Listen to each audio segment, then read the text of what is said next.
um psicólogo de Cambridge, tá? Da Universidade de Cambridge. E eles são 36 olhares. Eu quero que vocês façam esses dois exemplos só para dar uma olhadinha. Como é que é a lógica desse teste? Tem sempre um olhar no centro e tem 4 opções de pensamento ou emoção que essa pessoa estava sentindo ou pensando quando fez esse olhar. Só tem uma resposta certa e essa resposta certa é realmente validada, é a resposta certa. Então vamos ver, esse primeiro aqui. Essa pessoa estava irritada, sarcástica, atormentada ou amigável nesse olhar? Atormentado? Irritado. Atormentado. Tá? E a segunda aqui, é um olhar gozador, aflitivo, de desejo ou convencido? Desejo. Tá? Então são 36 desse, cada olhar desse, depois se gera um score e que você consegue identificar qual é o nível de teoria da mente de cada pessoa. Tá? Então existe essa função de teoria da mente, ela é computada no nosso cérebro e ela precisa de vamos dizer assim, de um combustível para acontecer. Qual é esse combustível? Esse combustível é um neurotransmissor, que é como se fosse, de fato um combustível, é como se fosse um combustível no cérebro, é uma substância que um neurônio transmite para o outro neurônio para fazer alguma função. Tá? E esse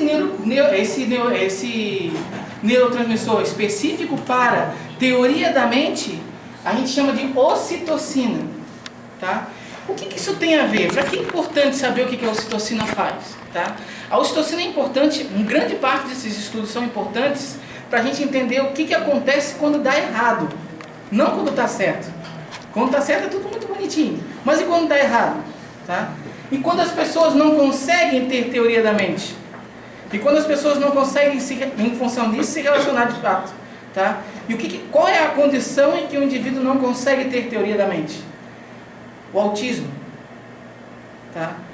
Então, inclusive foi feita uma palestra sobre o autismo e foi comentado bem, mas o autismo é uma condição em que a dificuldade do autista ele não consegue entender a mente das outras pessoas.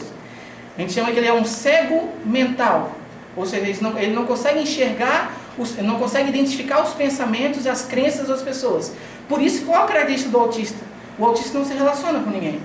Ou ele tem existem vários graus de autismo, né? Mas ele tem uma extrema dificuldade em se relacionar com as pessoas. Tá? E o que eles começaram a perceber no autismo? Que o autismo, por enquanto, não tem cura. É uma doença incurável. Só que eles começaram a perceber que o autista ele é deficiente na ocitocina. Então, se você identifica que o autismo é deficiente na ocitocina, que esse hormônio faz com que você se relacione com as pessoas, é possível desenvolver agora, vai ser possível nos próximos anos, medicações para aumentar a ocitocina desses indivíduos. E aí a gente pode estar falando de uma cura para o autismo, que é uma doença que tem um impacto social, um impacto familiar devastador. Tá? Então todos esses estudos para identificar hormônios, identificar neurotransmissores relacionados com o comportamento social, tem toda essa implicação, inclusive clínica. Tá? Mas não é só a ocitocina que é necessária para desenvolvimento da sociedade. Tá? Quando você observa a evolução do cérebro em diferentes espécies até chegar no ser humano, tá? O que você observa? Tá? Esse aqui é um cérebro humano. Vamos dizer se é um cérebro de uma criança. Né? Então o cérebro ele é dessa forma que ele é mais grosso atrás e ele vai afunilando na frente. Essa parte mais fina, que é a parte frontal, que a gente chama de lobo frontal do nosso cérebro, ele desenvolveu mais, você perceber ali, os animais mais primitivos, menos sociais, não mais primitivos, porque todos os animais têm a mesma complexidade, mas menos sociais, eles têm uma atrofia dessa região da frente do cérebro. Tá? Quando você vai chegando no ser humano, você começa a desenvolver mais isso aqui. O que isso quer dizer? Tá? Todo o comportamento social da gente é modulado por essa parte da frente do nosso cérebro. Tá? Então, essa parte da frente, o córtex pré-frontal, é responsável por tomada de decisão. Você só se relaciona com pessoas porque você toma uma decisão. Você está sentado do lado de várias pessoas que você não conhece e você não quer falar com essas pessoas por alguma razão. Quando você decide não falar com determinadas pessoas, você faz uma escolha de não se relacionar com ela. Tá? Quando você escolhe conversar com aquela pessoa, você faz outra escolha, uma escolha de se relacionar. Então, os relacionamentos humanos, a sociedade era toda feita por escolhas que você faz ou deixa de fazer. Na realidade, deixar de fazer uma escolha também seria uma escolha. Né? Então, o que acontece? Outra coisa, em sociedade, você não pode fazer tudo aquilo que passa pela sua cabeça. Você não pode ter raiva de alguém e vai lá e mata a pessoa. Você não pode querer roubar, querer alguma coisa da outra pessoa e vai lá e rouba. Você não pode infligir direitos de outras pessoas. E o que faz essa censura em você? Essa região da frente aqui. Tá? Qual a implicação prática nisso? A implicação prática disso são as pessoas que têm lesão cerebral. Tá? É muito, muito frequente as pessoas que têm lesão, principalmente de carro, porque a pessoa está dirigindo assim, e quando o carro bate, ela vai e bate na testa. Aí ela tem um traumatismo craniano, justamente nessa parte frontal do cérebro. O que vai acontecer com aquele indivíduo depois dali? Ele vai ter uma ou outra lesão. Ninguém que sai de um traumatismo craniano sai da mesma forma que entrou. Só que, por ser nessa área específica, essa pessoa vai ter modificação de comportamento. Então você vai observar que aquela pessoa, que antes era uma pessoa comedida e tal, ela começa a ter comportamentos antissociais, ou comportamentos que a sociedade reprova. Por quê? Porque ela não consegue censurar o comportamento dela. Aquilo que era necessário para ela censurar o comportamento dela está estragado. Tá? Então, assim você também consegue identificar, compreender o que acontece com essas pessoas. Tá? Só que daí, antes da gente começar a entrar, provavelmente, no código das relações, tem que esclarecer mais uma coisa. Tá? O desenvolvimento de uma espécie não é uma coisa de um dia para o outro. Demora-se muito tempo. Tá? São milhares de anos até você conseguir adaptar alguma coisa. E a gente não viveu milhares de anos em Joinville, ou em São Paulo, ou numa cidade, numa grande metrópole com 5 milhões, 10 milhões de pessoas, ou Joinville 600 mil pessoas. O que as evidências de arqueologia, de paleontologia têm mostrado é que a gente se desenvolveu enquanto espécie em uma situação de caçador-coletor, ou seja, a gente tinha basicamente providenciar comida e a caça e coleta com um grupo de 150 indivíduos, tá? Por que esse grupo de 150 indivíduos? Porque numa sociedade em que você ainda é bem pré-letrada, você não elaborou um código de leis escrito e registrado. Então, como que funciona o monitoramento das pessoas? Você elege um líder e aquele líder tem que manejar todas as pessoas que estão ali.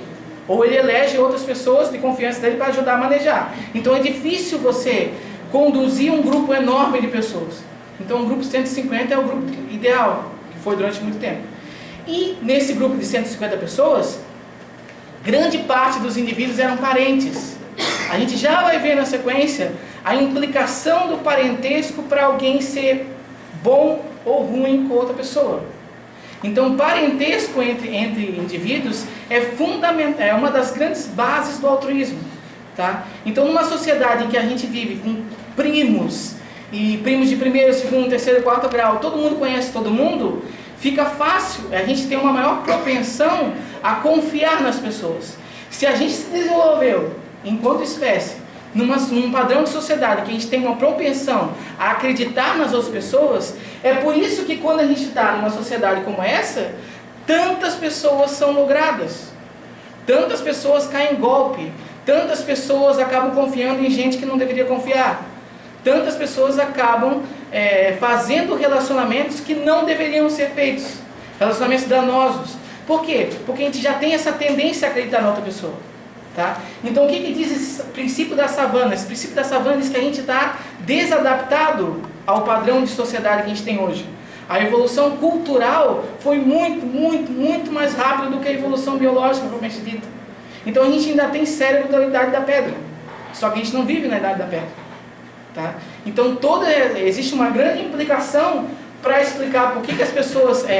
hoje em dia a gente pode pegar um avião aqui e em 10 horas está no Japão. Tá? Na sociedade a gente evoluiu, éramos nômades. Então, nômade, você consegue andar, imagina, você anda, se você andar a sua vida inteira, talvez você consiga chegar, não sei, Rio Grande do Norte. Talvez no máximo, se você andar desde pequeno até a idade adulta e andando, sair por aí. Tá?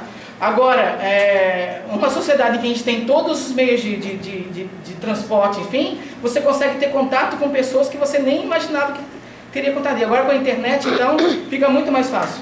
O que eu quero dizer com isso? Você tem que voltar para antes? Não, de maneira nenhuma. Tá? A gente vive na melhor sociedade que qualquer antepassado da gente ia invejar muito a sociedade que a gente vive. Porque apesar de todos esses problemas, a gente não tem só tecnologia urbana, a gente tem tecnologia também de medicina. Tá? Então, antigamente, a qualidade de vida era péssima. Você tinha qualquer tipo de doença, morria. Hoje em dia, você tem vários avanços em tecnologia e, enfim, legislação, uma série de outras coisas que faz com que a nossa sociedade seja uma sociedade de maior qualidade. Tá? Só que não é um mar de rosa. Então, tem problemas porque a gente está com um padrão de comportamento que não é da idade atual. Tá? Então, agora que deu para esclarecer um pouco das razões pela qual a gente vive em sociedade, enfim, vamos começar com duas... Então, para fechar esse assunto, nós, em primeira instância, tá, nos relacionamos com as pessoas por motivações egoístas. Tá? Nós só nos relacionamos no grupo porque o grupo promove segurança, promove acesso a recursos, promove acesso a outras pessoas, inclusive o sexo oposto, promove coisas pra gente. Então a gente se relaciona. Aí você vai pensar assim, não, mas isso é imoral? Pensar assim, não é imoral quando a gente entende que isso faz parte da natureza enquanto seres humanos. Então não é outra pessoa só que é egoísta. Você também é. E a outra pessoa também é. E o outro também. Então todos nós estamos no mesmo patamar. Então não cabe julgar o que é certo e o que é errado. É uma condição realmente humana. Tá? Então, por trás o que a gente vai começar a ver aqui é que o altruísmo é possível sim, só que na base do altruísmo sempre jaz uma razão egoísta. Tá? Então vamos ver o que é o altruísmo e a reciprocidade, começando. Seleção de parentesco. Então lembra que eu comentei que os grupos tinham muitos parentes, o grupo que a gente desenvolveu. E quando a gente está em relação com parentes, a nossa propensão para ajudar é bem maior. Por que é bem maior essa relação? Tá? Essa aqui é uma teoria, a gente não pode dizer que é uma teoria perfeita, mas ela é tão corroborada que não existe nenhum tipo de dúvida de que isso aqui ocorre nesse momento. Tá? Pode ser que algum dia seja. Nesse momento é a questão mais desenvolvida. E o que essa teoria diz? A teoria de seleção de parentesco diz? Diz o seguinte, é bem lógica na verdade entender. Tá? Você com você mesmo, tá? Compartilha 100% dos seus genes. Isso é óbvio. Você com você mesmo tem 100% dos genes. Você com relação a seus pais, aos seus irmãos e aos seus filhos que tem ou vai ter, tá? Compartilha 50% dos genes, só metade. Tá? Então se vocês lembram de biologia, então vem 50 da carga genética da mãe, 50 do pai, então você tem 50 da mãe e 50 do seu pai.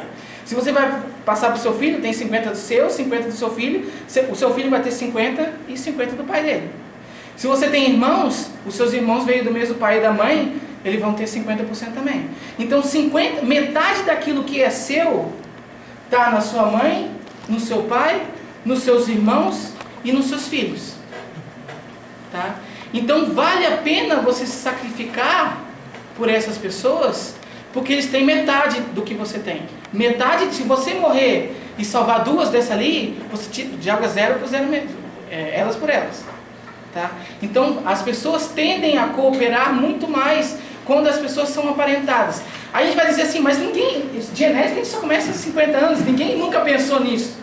Tá? Eu já vou mostrar um exemplo de que a gente não precisa conhecer de genética para perceber essas questões. Tá? Agora, com tios, sobrinhos e netos, você só partilha 25%. Então, a lógica, vocês vivem em família. Quem é mais propenso a receber presentes, a receber carinho, a receber segurança, a receber cuidado de você? Um filho ou um neto? Muito provavelmente um filho. Porque o filho, apesar do neto ser a descendência do filho, o filho é a sua descendência mais direta. Tá? E aí você vai descendo para primos de primeiro grau e assim vai indo essa divisão, vai diluindo os seus códigos genéticos. Então, relação de parentesco com sanguinidade é um fator necessário, é muito importante para o altruísmo.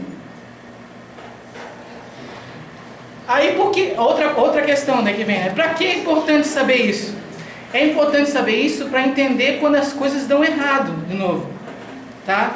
E quando as coisas dão errado? Esse grupo desses dois, são dois casais psicólogos canadenses, tá? Que fizeram muitas e muitas pesquisas no Canadá e foram replicadas em vários lugares do mundo. O que eles queriam identificar? Eles queriam analisar o maltrato infantil. Tá? O que eles identificaram? Não pode deixar.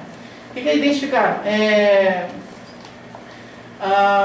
Eles queriam analisar quando a criança era tratada, era criada por pais biológicos e quando é criada por pais adotivos.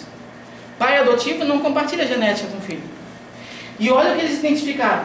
Nas crianças tratadas por pai biológico, o índice de abuso, qualquer tipo de abuso, seja negligência, seja realmente um abuso sexual, um abuso físico, um abuso verbal, enfim, qualquer tipo de abuso, tinha essa incidência, que era uma incidência muito pequena. Agora, quando eles analisaram as crianças criadas por pais adotivos, olha a incidência, é extremamente significativa, nos 2 primeiros anos de idade. Porque a questão do abuso também vai diminuindo conforme a idade da criança. Mas a criança de 0 a 2 anos, criada por pai adotivo, tem um risco muito, muito maior de sofrer qualquer tipo de abuso. Tá? E é isso que eles deram o nome de efeito Cinderela, por causa da história da Cinderela. Tá? Isso quer dizer que todo pai adotivo vai maltratar a criança? De maneira nenhuma. Tá? Tem muitos pais adotivos que dão muito amor para a criança, muito mais do que os pais biológicos. Tem muito pai biológico que abusa das crianças. Tá? Só que quando você analisa a média populacional, você tem esse resultado aqui. E daí? E daí que isso aqui serve para você desenvolver estratégias de prevenção. Porque o abuso de menores, apesar de fazer parte da natureza humana, ou seja, faz parte da gente negligenciar pessoas que não compartilham o nosso DNA, é um comportamento socialmente totalmente reprovado. Então esse tipo de comportamento tem que ser punido. E você consegue punir aquele comportamento quando você entende por que aquele comportamento se manifesta. Tá? Então muitas ONGs e tentativas de amenizar essa questão do abuso aqui, elas dão errado por quê? Porque elas se baseiam em concepções de relacionamento de pai e mãe que não fazem sentido, não estão baseadas em evidência. Quando você começa a identificar as razões pela qual aquilo acontece, você desenvolve uma estratégia de enfrentamento melhor. Tá? Então, por isso é importante entender essa questão. E outra questão também, principalmente para quem trabalha em empresa e tal, é a questão do nepotismo. Tá? O que é nepotismo? Nepotismo é quando você favorece algum parente seu para algum cargo em algum lugar. Seja numa empresa privada, seja na política, que não deixa de ser uma grande empresa. Tá? Então você acaba colocando aquele indivíduo. Aí o que acontece? Aí o cara criou a empresa, é o dono da empresa. Aí ele está velho, quer que o filho dele substitua, dê continuidade àquilo ali. Tá? Só que o filho dele não tem a menor capacidade para aquela questão. Pode ter para outros, mas para aquela ele não quer, só que o pai quer que ele seja substituído. Aí contrata um consultor. Aí o consultor vai na empresa, faz toda a pesquisa, mostra os dados, tudo bonitinho, colorido, pega um relatório dessa grossura, diz assim, olha, tá? Seu filho não tem a capacidade suficiente para esse tipo de carro. Não é melhor escolher outra pessoa? Não é melhor. E tem pessoas que batem o pé porque querem que o filho dele dê continuidade àquilo ali. Isso não acontece nos Estados Unidos, isso acontece em Joinville. Tá? Tem muitas empresas que acabam colocando filhos ali. Por quê? Por que essa motivação é tão forte que mesmo diante de um relatório de um consultor mostrando que aquela pessoa não é a pessoa ideal para aquilo ali, mesmo assim o pai quer que o filho seja aquilo ali? Porque existe na nossa natureza uma motivação muito forte para isso. Tem esse cara aqui, esse Nigel Nicholson, que ele escreveu um livro sobre isso, em empresas familiares, que ele vai tratar justamente sobre essa questão. Então ele é um grande CEO e ele analisa várias empresas, a história das empresas familiares e dentro dessa perspectiva. Quem quiser pegar para ler é bem interessante. Tá? Isso acontece também no caso do Silvio Santos. Tá? O Silvio Santos é talvez o maior apresentador do Brasil.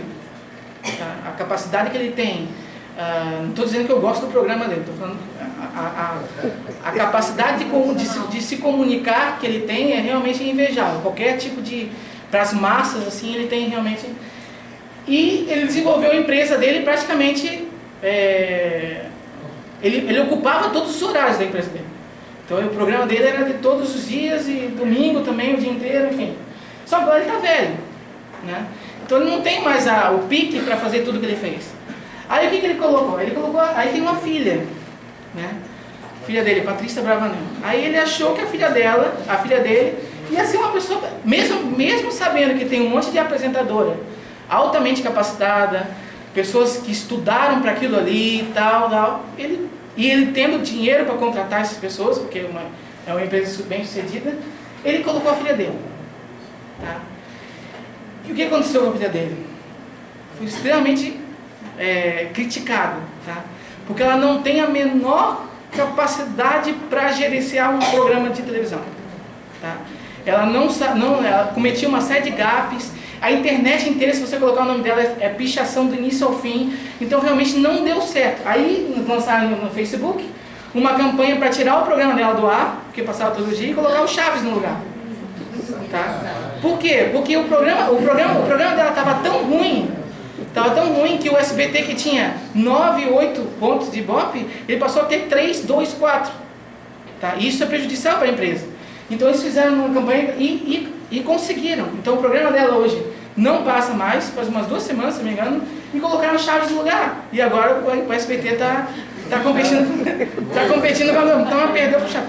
Então qual é a implicação disso? Né? A implicação é que o nepotismo, muitas vezes, ele vai causar problemas para o indivíduo que colocou ali. A empresa vai falir, a empresa vai cair em produção se aquele indivíduo que ele colocou não tem capacidade. Tá? Então, se você trabalha numa empresa com isso aqui, começa olha, será que faz sentido isso aí mesmo? Então começa a criticar, porque é importante, porque o dono precisa entender que ele, mesmo colocando o filho dele ali, se ele não tem a capacidade para gerir, ele vai falir junto.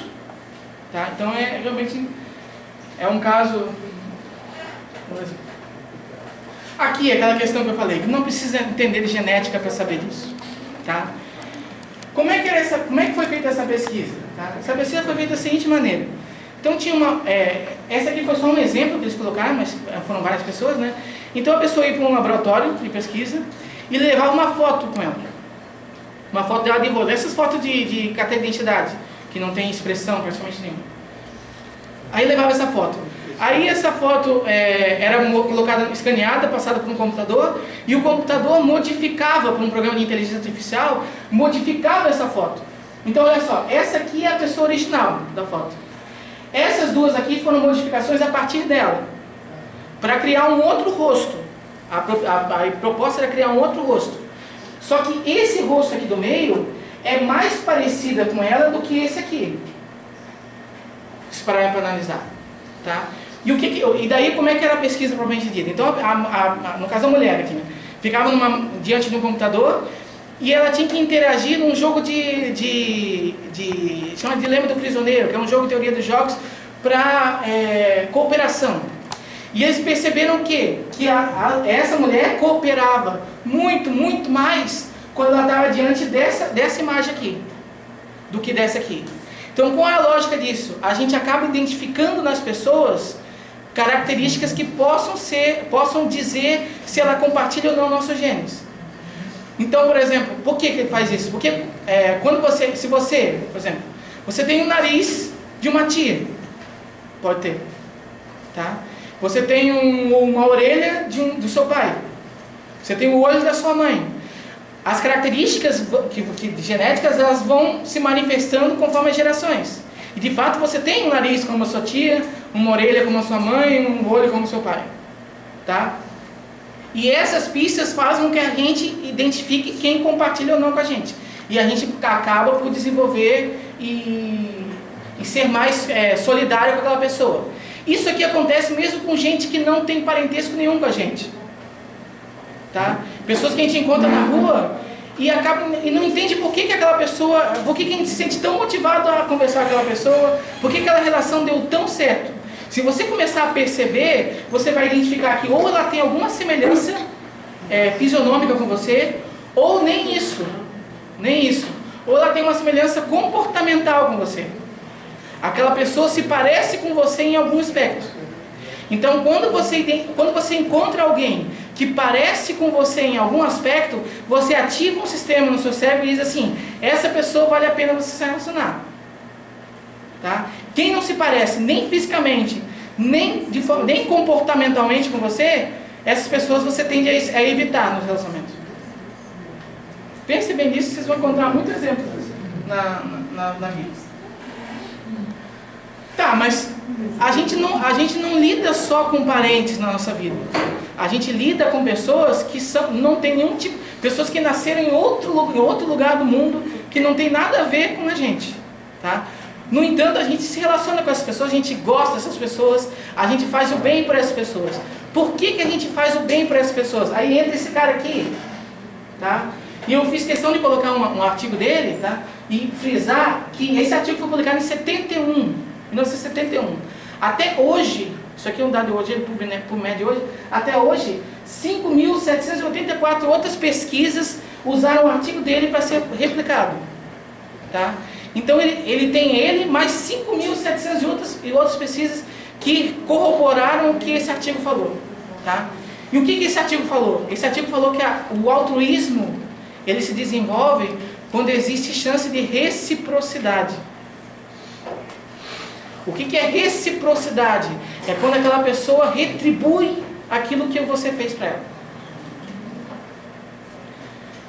ela. Só que nem todo favor, nem todo favor tem o mesmo peso. Tá?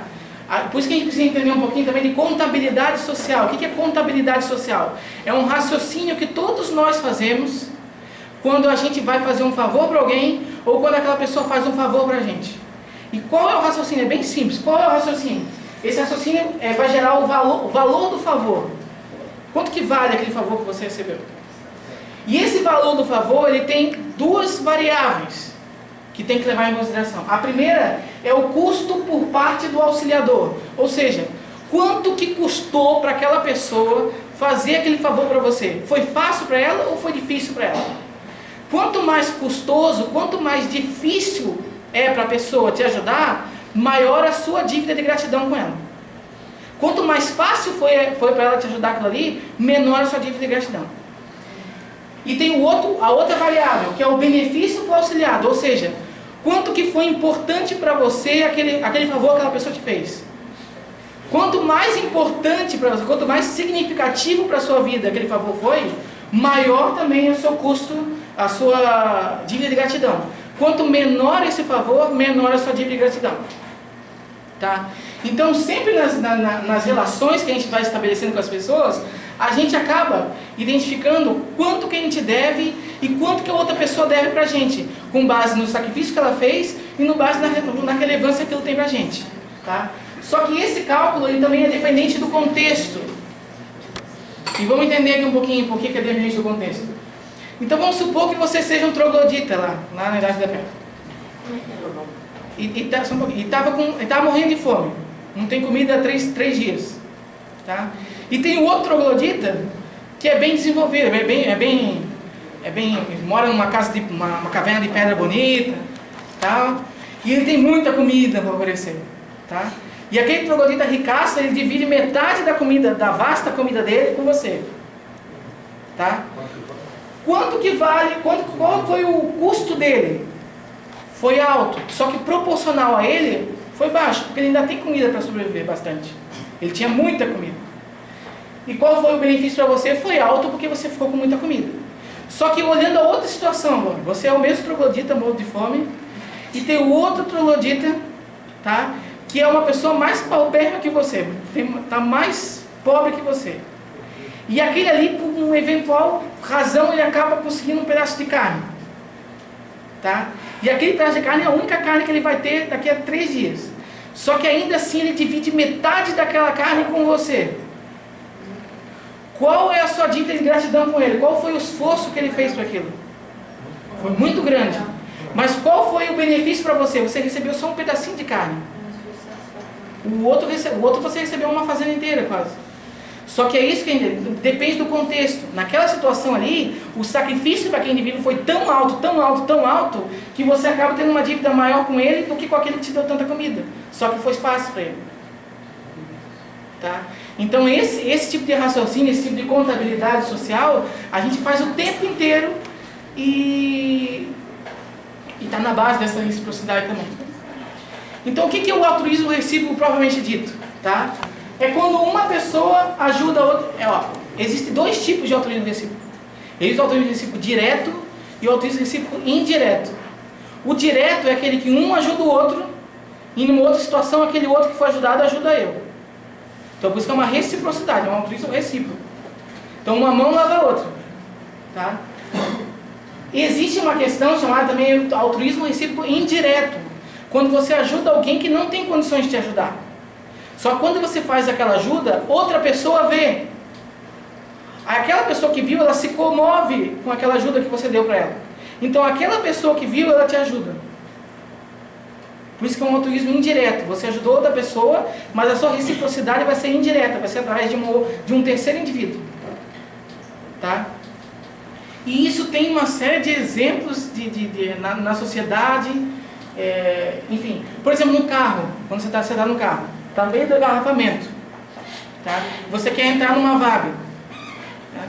Se você geralmente dá a vez para uma outra pessoa passar, o que vem atrás, ele geralmente tende a parar para você poder passar, porque ele viu que você ajudou uma outra pessoa que não tem nada a ver com ele, só que ele viu que você ajudou, então você merece também ser ajudado. Aí ele para você poder estacionar. Tá? Então foi uma terceira pessoa, você ajudou aquele que passou, ele nunca vai ver na vida. Só que uma terceira pessoa viu aquela ajuda que você forneceu e ela se comoveu e ela te ajudou. E o altruísmo, esse altruísmo indireto também tem por trás dele uma coisa, um fenômeno tão que as pessoas pouco falam sobre ele, ou sempre falam mal, que é a fofoca. Tá? A fofoca tem uma função muito importante. Por quê? Porque quando você ajuda alguém, aquela pessoa que observou a ajuda que você fez, ela formou de você uma reputação. Seja uma reputação positiva, que você ajudou, legal, seja uma reputação negativa, aquela pessoa te pediu ajuda e você não ajudou, você negligenciou. Aquela reputação que aquele terceiro indivíduo formou, ele vai disseminar para todo mundo. Se for mulher, então dissemina mais ainda. Tá? Não, sério, as mulheres existe uma diferença de gênero significativa em fofoca. Tá? As mulheres elas têm essa capacidade de fofocar melhor e mais frequente do que os homens. Mas então, aí a fofoca se disseminou. Tá? Com a fofoca se disseminando, você disseminou a sua fama entre as pessoas. Tá? Então você ficou sendo conhecido como alguém altruísta, filantropo, ou que faz o bem, ou você ficou conhecido como alguém egoísta que não ajuda ninguém. Tá? Então a fofoca ela tem essa função tanto de ajudar na reputação, como prejudicar também, que daí você está falando de difamação, quando as pessoas começam a difamar um outro indivíduo. Tá? Isso aqui é muito usado também, faz muito parte de vida empresarial. Então antigamente as pessoas chamavam de rádio peão, ainda tem gente que chama ainda disso. Tá? Então são aqueles boatos que vão correndo sobre alguém e você não sabe geralmente se é verdade ou não, às vezes são positivos ou negativos, mas independente se é positivo ou negativo, tem a ver sempre com algo que aquela pessoa fez ou deixou de fazer. Ninguém fofoca sobre outra coisa. A fofoca é sempre sobre algo que a pessoa fez ou deixou de fazer. Por quê? Porque essa é a função dela. Então você fofoca dizendo que aquela pessoa lá é uma pessoa amigável, uma pessoa que vale a pena. Aquela pessoa não é escrupulosa, não vai com ela não. Tá? Você sempre tem essa conotação na fofoca. E por que é tão importante ter uma reputação? Tá? Daí veio os neuroeconomistas, dizendo que neuroeconomistas são aqueles caras que estudam o cérebro funcionando em tomada de decisão econômica. E eles viram o quê? Que quando as pessoas estão se relacionando com indivíduos que têm uma reputação positiva, têm uma reputação de sempre retribuir o favor, tá? Essas pessoas que estão se relacionando com elas são mais propensas a ajudar também aquele indivíduo. Então o cérebro dela, o sistema de recompensa do cérebro dela fica mais ativo quando ela está se relacionando com aqueles ali. Então se você tem uma boa reputação, uma reputação de filantropo, enfim, as outras pessoas também vão te tratar de forma benéfica. Tá? Por isso que é tão importante a reputação. Por isso que uma boa reputação pode fazer uma pessoa. Aquela pessoa às vezes nem é nada, mas ela criou uma reputação em cima dela tão boa, tão boa, tão boa, que ela se destaca e fica uma pessoa extremamente bem sucedida. Ou então ela acaba com a pessoa. Aquela pessoa era uma pessoa honesta e tal, só que ela foi difamada de uma forma tão grande que ele caiu em isolamento. Ele caiu em descrédito total. Tá? Então a busca pela reputação ou não é muito importante. Inclusive na cultura japonesa mais antiga, tá? As pessoas, inclusive, quando elas tinham essa lesão na reputação delas, elas faziam muitas vezes aquela que eles chamam de síndrome de Amok, tá? E que acontece em colégios, né? Que é aquilo que aconteceu, por exemplo, lá em Rio de Janeiro, do cara que atirou. Então o que é síndrome de Amok? É aquele comportamento que a pessoa vai lá, mata todo mundo e depois se suicida. Sempre que você mata todo mundo e faz uma chacina e depois se suicida, isso a gente dá o nome de síndrome de Amok. Tá? E o que causa essa síndrome de Amok? Causa, geralmente os indivíduos que fazem isso são indivíduos que tiveram uma lesão muito forte na reputação deles.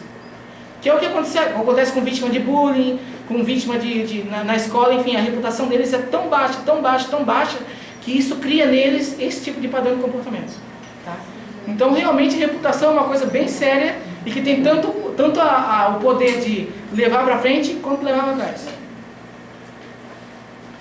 E aqui você vê também os jogos, quando você está jogando com alguém, quando você está trocando dinheiro com alguém, com chance de reputação, você tende a trocar mais dinheiro com a pessoa.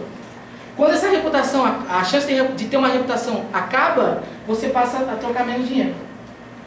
Ao mesmo tempo, quando você começa a trocar pouco dinheiro com a pessoa, porque você não tem chance de reputação, você troca pouco. Quando o experimentador, o pesquisador diz assim, agora você vai começar a formar uma reputação, então. Aí a pessoa começa a trocar mais. Então as pessoas são mais altruístas, são mais filantropas, enfim, quando tem essa questão da reputação em jogo. E esse aqui é um estudo bem interessante, bem simples até, tá? Só para mostrar que a ciência não precisa ser complicada, tá? Como que foi feito esse estudo? É muito simples. É o seguinte, eles queriam analisar a generosidade, por que as pessoas são generosas, tá? E como é que funcionava? Tinha um computador e a pessoa sentava. A primeira situação 1, a pessoa sentava no computador. Aí vinha o pesquisador e falava assim, ó, você vai ganhar 100 reais, 100 dólares era, né? Mas 100 reais. E 100 reais de verdade, a pessoa podia levar para casa. Está falando dos Estados Unidos, né? Tem programa financeiro? Até tem, mas tem um incentivo muito grande em pesquisa e daí eles conseguem fazer isso. Então, o pesquisador ia lá e falava assim, ó, você vai ganhar 100 reais. Tá? Só que antes de você só pode sair por aquela porta com esses 100 reais se você depositar alguma coisa nessa máquina. Tá? Nem que seja 1 centavo. Então você vai sair daqui com R$ 99,99. Tá? Quais eram as situações? Tinha uma primeira situação. O indivíduo ficava sozinho naquele quarto com a máquina, ninguém observava ele. Aí ele depositava e ia embora. A segunda situação, ele ficava sozinho e tinha uma pessoa do mesmo sexo olhando quanto que ele vai depositar. Tá? E a terceira situação, ele ficava sozinho e tinha uma pessoa do sexo oposto olhando quanto ele vai depositar. O que acontecia com as pessoas nisso aqui? Tá? Isso foi percebido só em homens, as mulheres não são afetadas por esse negócio. O que acontecia nos homens? Então, olha só. Quando a pessoa recebia 100 reais e tinha que depositar algum valor naquela máquina para sair. Quando ela estava sozinha, ela depositava 40 reais, não, depositava 30 e poucos reais e saía com 70. Tá bom. Quando alguém do mesmo sexo estava olhando para ela, ela depositava um pouquinho menos até. os 30 e saía com 70 também. Agora olha quando a mulher estava olhando para ele. Então, o que acontece? Quando as mulheres estavam olhando para quanto que o homem ia depositar na máquina, ele muitas vezes depositava R$60. Então ele saía com menos da metade do que ele tinha conseguido. Por que isso? Tá? Porque quando você tá, os homens principalmente, né? Quando eles estão se relacionando com pessoas do sexo oposto, eles querem formar uma reputação de que eles são filantropos, de que eles são, muitas vezes eles têm tanto dinheiro, né? Tanto dinheiro que eles podem deixar R$60 ali para a máquina. Nem que ele não tenha dinheiro para o ônibus depois do final, mas ele pode deixar R$60 na máquina. Tá? Então o que isso causa? Isso causa uma reputação. Uma reputação no sexo oposto. O que a reputação no sexo oposto pode providenciar? Pode providenciar um sucesso reprodutivo. Pode ser que dê certo. Tá? E a mesma coisa no super-homem. Tá? Se você perguntar para um público feminino qual que as mulheres preferem ter como marido, como qualquer coisa, o Clark Kent ou o super-homem? O super-homem. O Clark Kent ou o super-homem? Super-homem. 90% das pessoas vão dizer que elas preferem o super-homem. Por quê? Eles têm o mesmo olho azul, têm a mesma altura, o mesmo porte físico. Só que o que acontece com o super-homem que não tem no Clark Kent? O Clark Kent é só um repórter. É só um repórter. Não estou menosprezando os repórteres, mas estou dizendo que é só um repórter. O super-homem é um super-herói. Tá? Então ele salva outras pessoas. Ele é uma figura que consegue... ele é o exemplo de filantropia que existe. Tá? Então isso faz com que as mulheres tendem a preferir o super-homem do que o Clark Kent, mesmo sabendo que são a mesma pessoa. Tá? Por isso que a Lois Lane gosta do super-homem, não gostava do Clark Kent. Por isso que a Mary Jane, lá no Homem-Aranha, ela gosta do Homem-Aranha, ela não gostava do Peter Parker. Então quando você tem essa reputação de filantropo, de altruísta, enfim, você acaba tendo sucesso com as mulheres. Tá? Agora já está mais ou menos no final, vamos estudar agora, tem pessoas que não cooperam, tá? Isso acontece no cotidiano da gente, tem pessoas que não cooperam, não retribuem nada que você faz, e no entanto ela quer o lucro dela, tá? Esse tipo de pessoa, ela precisa acontecer duas coisas. Ela tem que primeiro ser identificada e depois ela tem que ser punida. Como que a gente identifica e como que a gente pune os trapaceiros? Tá? Então eu vou fazer um testezinho com vocês aqui, que é o seguinte, tá? Esse é um casal que desenvolveu esse teste. Como é que é esse teste aqui? São 4 cartas, presta bem atenção. São 4 cartas. Cada uma dessas cartas tem uma letra de um lado e um número de outro. Todas essas 4 cartas têm uma letra de um lado e um número de outro. Uma letra de um lado e um número de outro. Só que elas são apresentadas assim para você. Aí vem o pesquisador e diz o seguinte, ó, sempre que tem um D de um lado, vai ter um 3 do outro lado. Ele diz isso, sempre que tem um D de um lado, vai ter um 3 do outro lado. Aí a pergunta é, quais são as 2 cartas que você tem que virar para saber se isso aqui é verdade ou é mentira? D e o 3? Se o D está do lado do 3, eu não vou. A gente já sabe, é o F. D e 3. Então, todo mundo, 90% das pessoas, na verdade só 10% das pessoas acertam esse teste. 90% das pessoas colocam que tem que virar o D e o 3. Eu já sei. Tá? Agora, qual é a resposta verdadeira desse teste? Você tem que virar o D e o 7. É porque o D já está lá. Então, o D, por que você tem que virar o D e o 7? Tá? Porque você tem que saber, sempre tem um número e uma letra do outro lado. Depois do F. É. Então, esse aqui você tem que virar para saber se tem o 3 do outro lado. E esse daqui você tem que virar para saber se tem um D do outro lado. Porque se tiver D desse outro lado aqui, está errado aquilo que ele falou. Tá? Então as duas cartas que você tem que virar é a primeira e a última para comprovar ou não isso aqui. Agora vamos à segunda questão. O mesmo esquema. São 4 cartas, só que de um lado tem uma situação e do outro lado tem uma idade.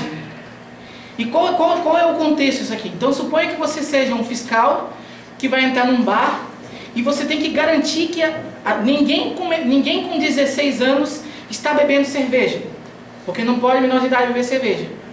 Aí você tem a primeira situação, bebendo cerveja. Segunda situação, bebendo Coca-Cola. A quarta, 25 anos. E a última, 16 anos. Quais são as duas cartas que você tem que virar para ter certeza que não tem ninguém com 16 anos bebendo cerveja?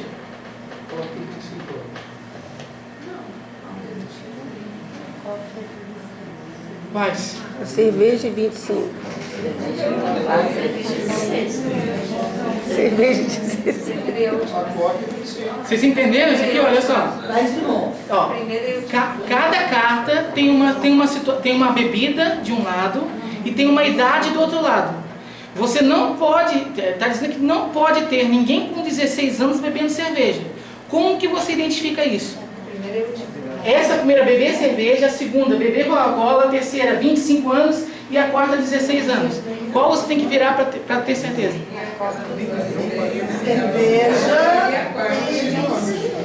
Cerveja. Porque na última não pode ser. Então esse teste as pessoas são bem mais fáceis de acertar. Elas dizem que tem que virar a cerveja e tem que virar o 16. Por que acontece isso? Que as pessoas perceberam. Por que o outro é tão difícil de acertar e esse aqui é tão mais fácil de acertar? Por quê? Aí vamos dizer, porque o outro usava números, usava abstratos, usava essas coisas assim, e esse aqui são situações.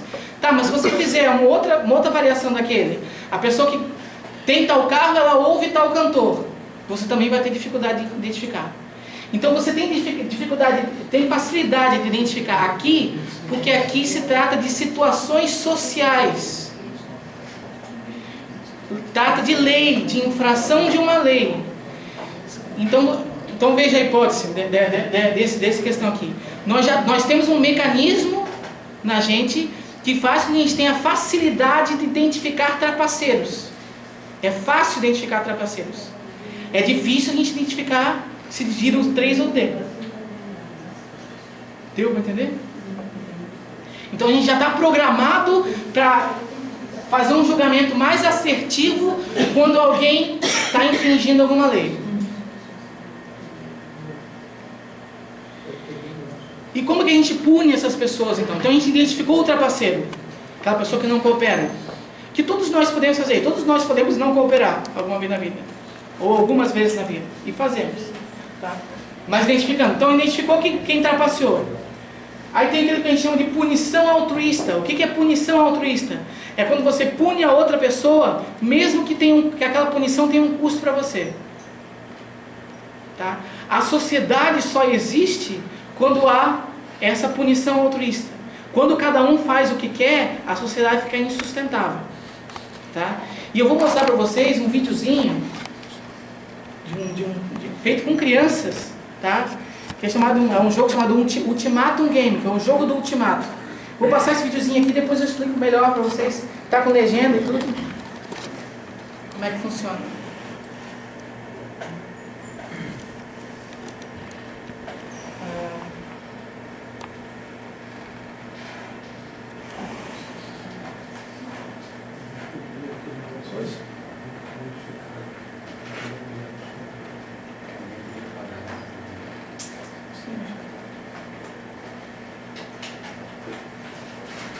Presta atenção no vídeo. Seven and 8-year-olds are sharing a stash of 10 chocolate coins. One child decides on how they are spent, and they can offer as many or as few coins as they like.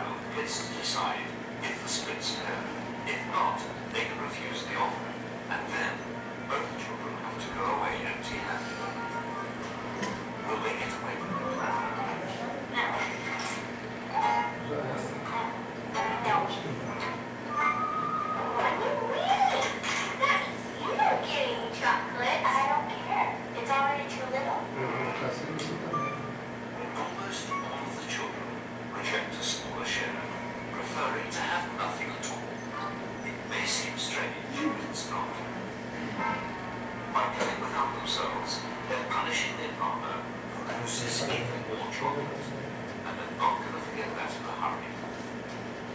Look what happens when the experiment is repeated. Okay, you get 4. Okay, I get 5 chord square root and 5 for me. Now, with a fairer split, what will the response be? Yes. I'll say yes this time. Yeah. Yes. The children are happy to accept. It's not difficult to see why we evolve this way.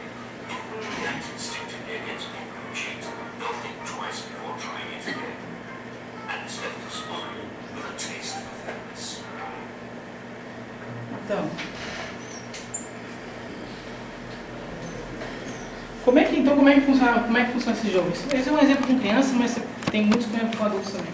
Esse jogo você recebe uma quantia no pesquisador e você é obrigado a dividir com outra pessoa. Se aquela outra pessoa julgar aquela divisão justa, os dois saem com aquilo que ficaram. Se aquela pessoa julgar injusta, ninguém ganha nada. Tá? Então, quando você pune a outra pessoa, quando você abre mão de ter ganhado 30%, tá? Você não tinha nada, mas você abriu mão daqueles 30% para punir outra pessoa, aquela pessoa numa outra jogada tende a ser melhor com você. O que isso quer dizer? Isso quer dizer que isso serve para o relacionamento. Tá? A gente se relaciona com as pessoas não uma vez só. Algumas pessoas a gente se relaciona uma vez só. Então olhou, passou pela rua, oi, acabou.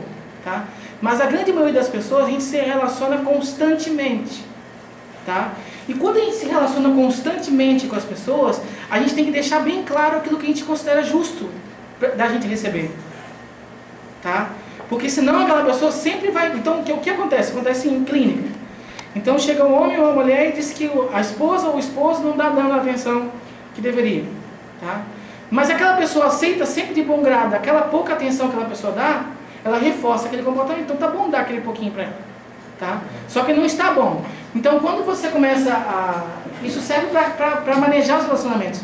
Quando você começa a mostrar para a pessoa o que você considera justo ou não, fica mais fácil o relacionamento. Tá? E o que eles perceberam também é o seguinte: pessoas com depressão, pessoas com alguns transtornos de ansiedade, elas não conseguem fazer isso. Elas preferem ficar com a miséria do que abrir mão daquela miséria que elas conseguiram. Por isso que pessoas com depressão elas tendem a se envolver, porque isso é um prejuízo de raciocínio econômico. Elas tendem a se envolver em dívida, elas tendem a fazer maus investimentos, enfim, porque o pensamento econômico delas não está fluindo da forma como deveria fluir. Tá?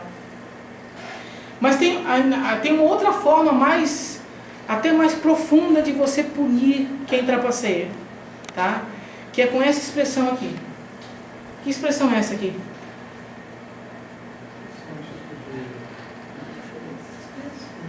Desprezo, exatamente, desprezo. Tá? Essa é uma expressão universal. Na palestra anterior eu falei sobre mentira, eu falei Paul Ekman, que é um cara que identificou as expressões universais, e uma das expressões é essa aqui, são 7, né? Essa aqui é desprezo. O que caracteriza o desprezo? O desprezo se caracteriza por essa musculatura não contraída ao redor dos olhos, mas principalmente o apertamento do canto do lábio, de um dos lábios. Então sempre que você observa uma pessoa fazer assim, ela está desprezando ou uma ideia sua ou uma resposta sua. Tá? Então a expressão de desprezo é uma expressão que geralmente ela mata a outra pessoa. E o que a outra pessoa sente quando ela é desprezada? Ela sente isso aqui, ó, vergonha. Tá? A grande maioria das pessoas, quando são desprezadas por alguém, elas sentem vergonha. Tá? E a vergonha ela prenuncia a culpa. Primeiro você sente vergonha, depois vem a culpa. E quando você começa a sentir culpa, você entende por que você errou. E daí você na próxima vez não faz aquilo ali. Porque é muito ruim você ser tratado por alguém como... As pessoas pensam que a raiva, ser tratado com raiva é a pior coisa que existe. Ser tratado com desprezo é a pior coisa que existe. Tá? Porque o que é o desprezo? O desprezo é quando você desconsidera aquela outra pessoa. Você considera aquela pessoa abaixo de você. Você despreza ela. Tá? Então, pensem bem quando vocês começarem a perceber esse tipo de sinal nas pessoas que vocês estão fazendo alguma coisa. Então, para encerrar basicamente isso aqui, vamos falar um pouco sobre o perdão. Tá? Porque agora que vocês já sabem como as pessoas cooperam, como são identificadas, como são punidas, tem que perdoar muitas vezes. Tá? Nem sempre, mas muitas vezes. Quais são as razões, as bases do perdão? Por que o perdão existe? Porque o perdão favorece a aliança. Quando você briga, quando você cinde, faz a cisão de um relacionamento com alguém, você não tem mais aquela aliança com aquela pessoa. Quando você perdoa aquela pessoa, você forma aquela aliança novamente. Tá? Então, a longo prazo, se você perdoou alguém, você vai ter pelo menos mais um aliado do que a pessoa que não perdoou. Só que nem todas as pessoas merecem ser perdoadas. Tá? E já vamos chegar nessa questão. Quando perdoar? Quais situações a gente deve perdoar? Então tem que utilizar a estratégia do vampiro. Tá? Não esse. Muito menos esse aqui. Esse vampiro. Tá? O que faz o vampiro? Esse aqui é o vampiro hematófago, que é aquele vampiro que se alimenta de sangue dos seus animais. O que esse vampiro faz? Então, o vampiro é o seguinte: se ele ficar 60 horas sem comer, 3 dias, menos de 3 dias, ele morre de inanição. Então, ele precisa ter sangue porque o metabolismo dele é muito rápido. Aí, o que acontece? Nem todo dia é um dia bom. Tá? Porque os animais, porco, cavalo, que geralmente são os alvos, eles não vão ficar tranquilos esperando que o vampiro sugue o sangue deles. Tá? Então, às vezes, os vampiros saem para buscar o sangue e voltam sem nada. Não deu certo aquela noite. Tá? Só que tem um detalhe: o vampiro ele vive 18 anos. É um animal de vida longa, relativamente longa. Tá? E dentro da toca deles lá, da caverna deles, eles sempre se relacionam com os mesmos vampiros a vida inteira. Tá? Eles têm aquele também hábito de ficar se limpando. Tá? Então aquele hábito de se limpar, ele também acaba registrando na memória quem é o vampiro, o amiguinho dele, quem é o outro vampiro vizinho, quem é o outro vampiro. Então eles formam memória muito forte dos vampiros. Aí o que acontece? Tá? Aí tem um vampiro que chegou e não tem comida. Mas teve um outro lá que deu sorte naquele dia. O que os vampiros que dão sorte fazem? Eles bebem mais sangue do que o necessário. Aí quando eles chegam na toca, e aquele que não recebeu, eles vomitam um pouco do sangue, regurgijam o sangue, e aquele outro pode beber aquele sangue ali e salvar a vida dele. Tá? Aí que tá, eles fazem isso aí. No outro dia, pode ser que aquele vampiro que estava feliz antes, ele não conseguiu caçar direito. Aí ele vai analisar: os outros vão me ajudar agora, eu ajudei ontem, os outros vão me ajudar agora. E eles percebem que os vampiros, quando o outro tem um padrão de sempre, quando o outro tem porque tem alguns animais que é assim, a reciprocidade tem que ser 100%. Então, se você não me ajudou nesse dia, nunca mais eu ajudo você. Acabou. O tipo do morcego, por que é um exemplo interessante? Porque ele consegue mediar isso aí. Por exemplo, aquele outro morcego, ele poderia ter me ajudado, não me ajudou, pisou na bola. Tá. Amanhã eu vou até ajudar ele de novo. Eu vomito de novo sangue para ele poder comer. Se ele não me ajudar de novo, aí já a coisa ficou séria. No outro dia, se ele também não me ajudar, aí é complicado. Então, o que o morcego tem a ensinar pra gente? Que todos nós somos passivos de trapacear alguma vez, de pisar na bola alguma vez, com alguém ou com mais de alguém. Tá? Só que quando e nesses casos, a gente pode perdoar aquelas pessoas, a gente até às vezes deve perdoar aquelas pessoas. Tá? Mas quando atrapassa, quando a coisa começa, é um hábito, então aquela pessoa sempre foi assim com você, ela nunca fez nada absolutamente de bom, ou fez pouquíssimas coisas de bom, a maioria coisas ruins, aí é complicado. Por que é complicado? Porque daí a gente já está falando disso aqui. Tá? Todos nós podemos trapacear, e todos nós tendemos a trapacear na nossa vida. Tá? Uma vez ou outra, com uma pessoa ou outra, isso faz parte da natureza. Só que tem indivíduos que vivem da trapaça. Tá? Esse indivíduo a gente chama de antissocial. Tá? que é um termo, ele tem um transtorno de personalidade antissocial, que é o vulgarmente conhecido como psicopata, tá? Então o psicopata não é só aquele que mata, apesar de ser serial killer, que faz filme, matou. Não, o psicopata é aquele que mata descabidamente, é aquele que rouba descabidamente, é aquele que se passa por personalidade de outras pessoas, que é o estelionatário, enfim, é aquele que dá golpes. Então é aquela pessoa que sempre, ou então aquela pessoa que sempre te maltrata por uma razão praticamente inaparente, tá? Então, sempre que você percebe que está se relacionando com um indivíduo que a trapaça dele não é exceção, mas é uma regra, aí você tem que pensar 2, 3, 4 vezes se vale a pena perdoar ele. Por quê? Porque geralmente os psicopatas, uma característica deles é que eles são sedutores, que a gente chama em psiquiatria. O que são sedutores? Eles têm a capacidade de incutir em você uma pena. Você tem pena dessas pessoas. Mesmo aquela pessoa tendo feito uma série de coisas ruins, você tem pena daquela pessoa. E essa pena, ele captura aquela pena sua, você perdoa ele vai lá e faz de novo. E você perdoa ele vai lá e faz de novo. Então as pessoas que são psicopatas, elas acabam se alimentando muitas vezes da boa vontade das outras pessoas. Então tem que tomar cuidado quando você está se relacionando com esse tipo de indivíduo. Bastante cuidado. E para finalizar agora realmente, o que desperta o altruísmo nas pessoas? O que vocês podem sair daqui agora, tá? E aplicar no cotidiano de vocês, para vocês serem pessoas, terem uma reputação um pouco melhor, para que vocês recebam uma ajuda um pouco quando vocês precisarem, para que vocês não sejam tratados com desprezo, tá? Tem vários sinais e várias características que fazem com que as outras pessoas sintam mais propensão a cooperar com a gente. Uma das principais características é essa aqui, ó. Chama-se neotenia. O que é neotenia? Vocês me respondem, olha só. São duas crianças, de cima e de baixo. As 3 fotos são da mesma criança, só que modificada por computador.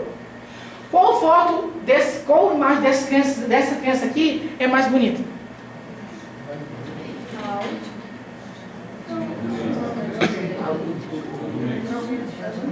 A última.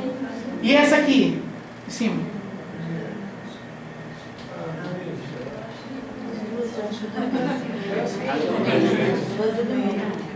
Então, olha só, veja bem. Essa foto aqui ela foi feita o seguinte. Essa do meio é a criança original, tá? Aqui ela foi modificada para ser menos neotênica. Tanto é que ninguém falou que isso aqui é bonito, ou mais bonito pelo menos, tá? Aqui, para essa aqui ela foi modificada por computador para ser mais neotênica. O que é neotenia? Neotenia é essa característica aqui, ó. Tem uma testa grande, tá?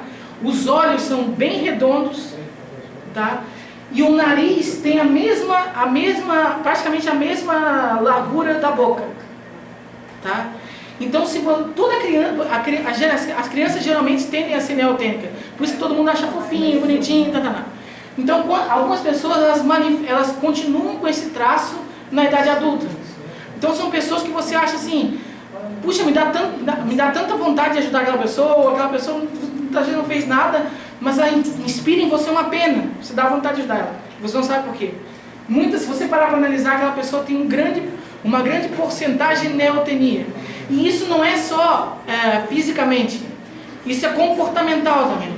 Então, por exemplo, quando você vai pedir um favor para alguém, você tende a demonstrar um comportamento mais infantilizado, tá? Quando você infantiliza mais o seu comportamento, a outra pessoa tem maior propensão a ajudar você do que quando você vem mais maduro, tá? Então essa neotenia é um dos fatores que podem fazer com que as pessoas ajudem você numa necessidade. Um outro fator é o toque, tá? O toque, tocar nas pessoas, tá? Quando você toca em alguém, aquele toque, a pessoa que está em cima daquele toque, ela forma um vínculo mais forte com você, tá? Geralmente as pessoas mais sociais, elas são pessoas que tocam mais nas pessoas. Dão um abraço, qualquer coisa que ela falar, já coloca uma mão no ombro, e aquela pessoa ela tende a receber mais presentes, ela tende a receber mais ligações telefônicas, ela tende a receber mais e-mail bonito, ela tende a receber mais uma série de coisas, benefícios. Por quê? Porque ela é uma pessoa que toca a outra pessoa. O toque faz com que o outro indivíduo se sinta mais propenso a analisar isso aqui. Isso aqui foi da Behavioral Neuroscience Review, tá? Não é que geralmente quando você vai em toque, em corpo, essas coisas assim, tem muita gente que fala qualquer coisa na televisão aí. Não, isso aqui foi estudado mesmo, cientificamente foi identificado isso. A penúltima razão é o sorriso. Então se você está num trânsito e você quer a passagem, você fala assim, deixa eu passar. O cara vai te dar uma buzinada e vai. Agora você fala assim, posso passar? Aí aquela pessoa geralmente fala assim, pode. Tá? Então o que acontece? Quando você tem maior propensão a ser ajudado por alguém, quando você sorri para aquela pessoa. Tá? Então pensem bem nisso. E por último, tem o olhar. Tá? O olho no olho, o contato visual de olho no olho também favorece a reciprocidade. E aqui eu coloquei um pouco mais do que o olhar, que é o olho azul. Por que todo mundo acha o olho azul tão bonito? Já pararam para pensar que o olho azul é o olho mais bonito? E é realmente o olho mais bonito? Por que o olho azul é o olho mais bonito? Olha só, o olho azul é o olho mais bonito por causa de quê? Porque a nossa pupila, que é aquela bolinha do olho ali, ela sempre é preta. Tá?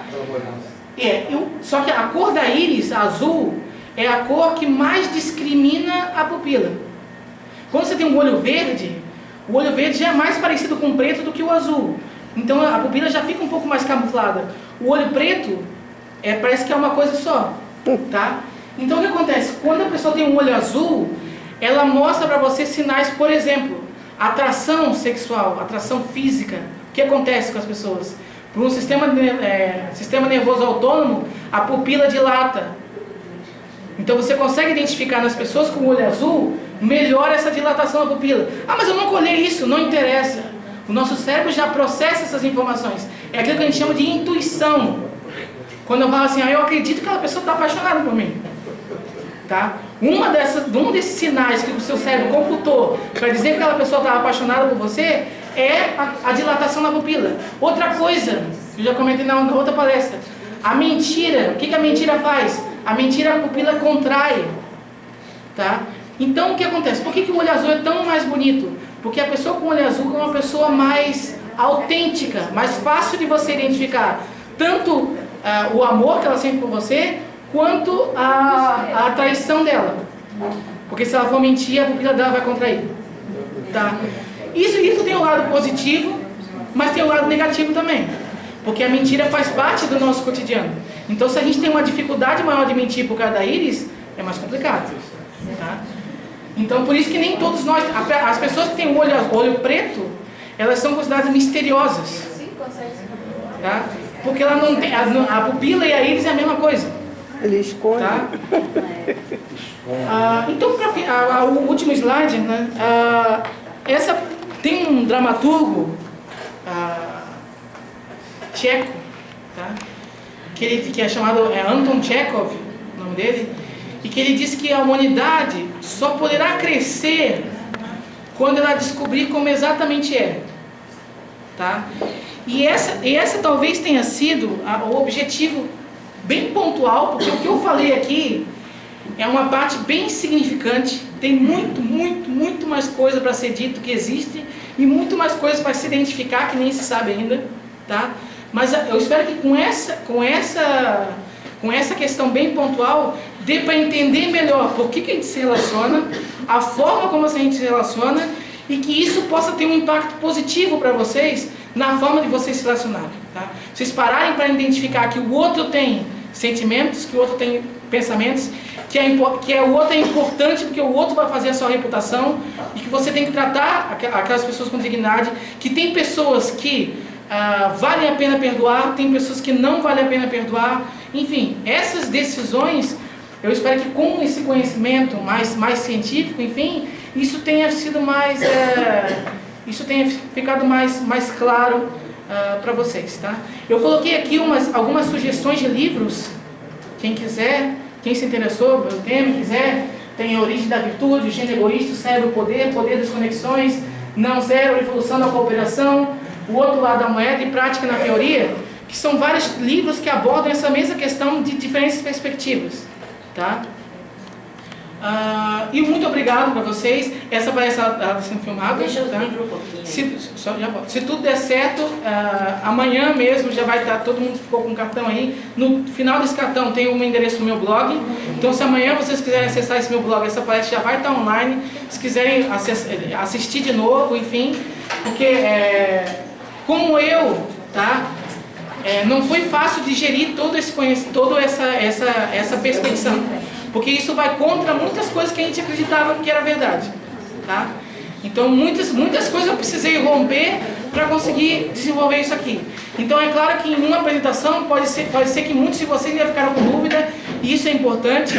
Vocês pensem bem nas questões que vocês tiveram, quiserem assistir novamente para esclarecer um pouco melhor as situações, melhor ainda, tá? Então aqui o meu e-mail também, que também está no cartão. Então qualquer coisa vocês entrem em contato. Muito obrigado pela presença de vocês. Eu vou deixar aqui a sugestão dos livros, igual eu comentei. E boa noite para todos vocês.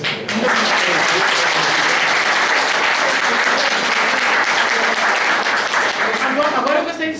Alguém tem uma pergunta, alguma coisa, algum comentário? Pessoal, Onde é que a consciência entra nisso tudo? então, a consciência em que sentido? A consciência moral, assim, o grilo falante? Aí é uma questão.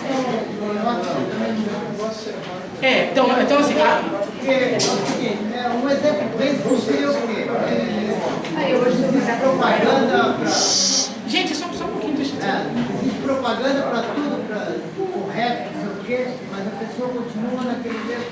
Então, onde é que existe, onde é que entra essa consciência da pessoa para ela absorver? Então, Isso aí é principalmente. tem duas questões, então. Primeiro, que igual eu falei, por que a pessoa tem que saber aquela questão do maltrato infantil lá da genética? Porque com aquele conhecimento você consegue desenvolver programas sociais mais efetivos. Grande parte das pessoas não interpretam a sociedade dessa forma aqui. Elas interpretam como elas aprenderam, como elas leram num livro qualquer e tal. Então o que acontece? Essas formas de mídia, de entrar em contato com a população, está desalinhada com o que a gente deve, com a nossa natureza. E por estar desalinhada, você não consegue necessariamente convencer as pessoas. Tá? Então tem a culpa da pessoa que montou o esquema e tem a culpa de alguns indivíduos, porque alguns indivíduos eles têm aquela natureza tão forte para aquilo ali, que mesmo diante de uma série de coisas fica muito complicado. Por exemplo, camisinha. Vou dar só um exemplo da camisinha. Tá? A camisinha é totalmente contra a natureza, porque a nossa natureza visa a nossa reprodução. Só que a camisinha é necessária porque existe uma série de doenças neurotransmissíveis, existe uma série de... tem que ter controle de natalidade, uma série de coisas. Então o que acontece? Algumas pessoas, elas têm essa consciência e elas vão contra a natureza delas e pegam camisinha para usar. A grande maioria das pessoas não faz isso, tá? Porque a propaganda, o incentivo para o uso da camisinha não é forte o suficiente para fazer com que convença eles. Então esse é um dos exemplos de por que às vezes a propaganda ela tem... fazer propaganda de cerveja é muito fácil, porque a cerveja vai agir no seu sistema de recompensa, vai te dar prazer, então qualquer coisa que colocar ali é bom. Por isso que propaganda de cerveja dá sempre certo. Agora, fazer propaganda para bloquear ou inibir algum comportamento que faz parte da natureza humana, mas que seja disfuncional, que faça mal para a sociedade, aí é bem complicado. Teria que ser uma propaganda bem específica, bem forte, do que as pessoas geralmente falam. Eu entendo que